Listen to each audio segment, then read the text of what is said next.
మన పెద్దలు పెట్టినటువంటి ఏకాదశి. ఒక రోజైనా ఉపవాసం ఉంటే గనక అనేక విధములైనటువంటి దైవానుగ్రహంతో పాటు శరీరం కూడా బాగుండేటటువంటి లక్షణాలు ఉంటాయి. అంటే ఏదైనా కూడా మనం పూజలు పునస్కారాలు ఏది చేసినా కూడా ఒకటి ధన వృద్ధి కోసం చేస్తాము, ఇంకోటి ఆరోగ్యపరంగా ఉండాలని చెప్పేసి చేస్తున్నాం. అలా ఆరోగ్యంగా ఉండడానికి, ఐశ్వర్యాన్ని పొందడానికి రెండిటికి కూడా ఈ నిర్జల ఏకాదశి అనేటటువంటిది ఉపయోగపడుతుంది. కనుక ఈ నిర్జల ఏకాదశి రోజున అనేక విధమైనటువంటి క్రతువులు చేసుకోవచ్చు.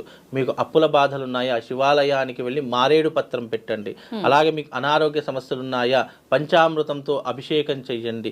అలాగే మీకు వివాహం కావట్లేదా, అలాగే తేనెతో అభిషేకం చెయ్యండి. సంతానం కావట్లేదా, చక్కెరతో అభిషేకం చెయ్యండి. ఇలా ఎన్నో రకములైనటువంటి ద్రవ్యములు ఈ నిర్జల ఏకాదశి రోజున గనక శివాలయానికి వెళ్ళి అభిషేకాది క్రతువులు చేస్తే వాళ్లకు అనుకున్నటువంటి కోరిక తప్పకుండా నెరవేరుతుంది. అంత గొప్పనైనటువంటిది ఈ నిర్జలమైనటువంటి ఏకాదశి.